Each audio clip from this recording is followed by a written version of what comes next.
असम विमान हादसे में 13 जून को फ्लाइट लेफ्टिनेंट शुभम कुमार शहीद हो गए। उनकी शहादत को अभी एक हफ्ता भी नहीं गुजरा कि उनके परिवार में एक अलग तरह का विवाद शुरू हो गया है। जिस घर में बेटे की वीर गाथा सुनाई जा रही थी, वहां अब मुआवजे, रिश्तों और अधिकारों को लेकर शोर मचा हुआ है। एक तरफ जहां मां फ्री होकर बात करता हूं, अभी बहुत व्यस्त हूं, ये कहते ही शहीद शुभम कुमार की मां रो पड़ती है। मां को अभी आस है कि उनका लाल कहीं से लौट आएगा। काश ये हो पाता। मम्मी हम मिशन पर जा रहे हैं। मम्मी अपना ख्याल रखिएगा। मम्मी उसके बाद फोन रख दिया बेटा, कॉल नहीं। वहीं दूसरी तरफ शहीद के परिवार और प्रशासन के बीच ऐसा विवाद खड़ा हो गया है जिसने कई नए सवालों को जन्म दे दिया है। मामले की शुरुआत उस वक्त हुई जब बिहार सरकार की ओर से दी जाने वाली आर्थिक सहायता राशि पत्नी श्रेया राय को सौंपे जाने की जानकारी सामने आई। इसके बाद शहीद के पिता अमरेंद्र शर्मा ने खुलकर प्रशासनिक प्रक्रिया पर सवाल उठा दिए। देश के लिए शहीद हुए फ्लाइट लेफ्टिनेंट शुभम कुमार के परिवार में अब सरकारी सहायता राशि को लेकर विवाद खड़ा हो गया है। शहीद के पिता का आरोप है कि 21 लाख रुपए का चेक उन्हें बताए बिना शुभम की कथित पत्नी को दे दिया गया। उनका कहना है कि अगर वह शुभम की कानूनी पत्नी है तो उन्हें कोई आपत्ति नहीं है, लेकिन परिवार को अंधेरे में रखकर पूरी प्रक्रिया की गई, यह सब कुछ ठीक नहीं लगा।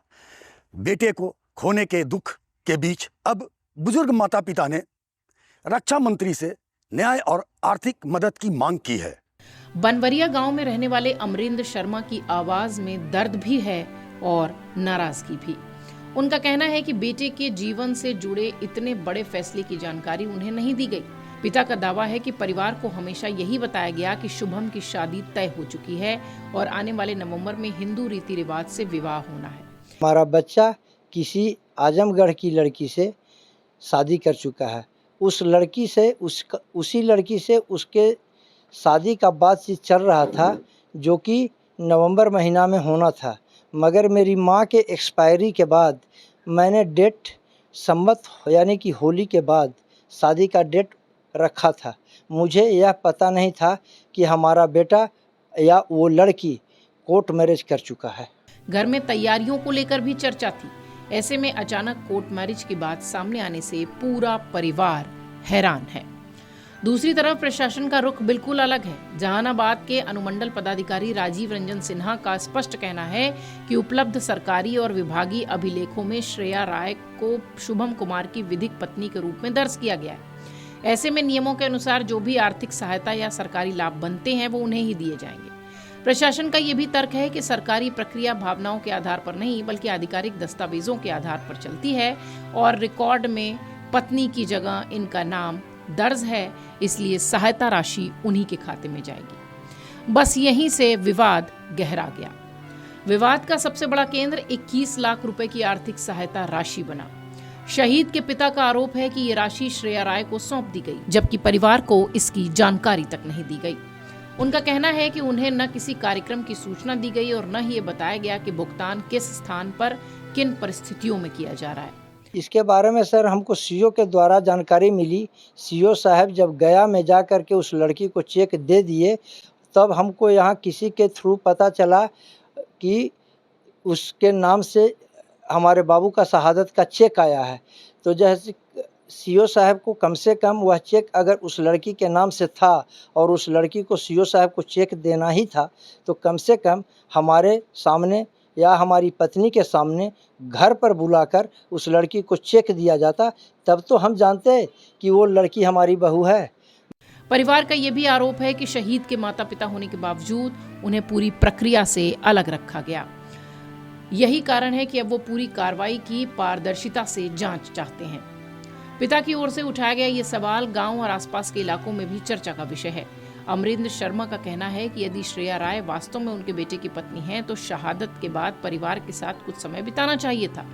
उनका दावा है कि परिवार को उस रिश्ते की सामाजिक और पारिवारिक पुष्टि कभी महसूस नहीं हुई। परिवार का यह भी दावा है कि उन्हें बाद में जानकारी मिली कि अहमदाबाद में कोर्ट मैरिज हुई थी। पिता का आरोप है कि ये विवाह परिवार से छिपा कर किया गया। उनका कहना है कि उन्हें इसकी कोई आधिकारिक जानकारी नहीं थी। हालांकि अब तक सार्वजनिक रूप से ऐसे किसी दस्तावेज का विवरण भी सामने नहीं आया है जिससे ये स्पष्ट हो जाए कि विवाह उन्हीं से हुआ था। इसलिए पिता पूरे मामले की स्वतंत्र जांच की मांग कर रहे हैं। बनवरिया गांव में शहीद शुभम कुमार का नाम सम्मान के साथ लिया जाता है। गांव वालों को गर्व है कि उनका बेटा भारतीय वायुसेना में अधिकारी था और देश की सेवा करते हुए बलिदान प्राप्त कर गया। लेकिन अब गांव की चौपालों पर चर्चा शहादत से ज्यादा मुआवजे और रिश्तों के विवाद की हो रही है। कई लोग कहते हैं कि यदि विवाह हुआ था तो परिवार को इसकी जानकारी क्यों नहीं गई। वहीं कई लोग कहते हैं कि यदि सरकारी रिकॉर्ड में पत्नी का नाम दर्ज है तो प्रशासन उसी आधार पर निर्णय ले रहा है। इन दो विचारों के बीच शुभम कुमार के जाने के बाद उनके परिवार और उनकी पत्नी के बीच पूरा मामला फंस गया है। Video desk amarujala.com। अगर आप ये वीडियो YouTube पर देख रहे हैं तो हमारे चैनल को सब्सक्राइब कर बेल आइकन दबाएं और Facebook पर देख रहे हैं तो हमारे पेज को लाइक करें।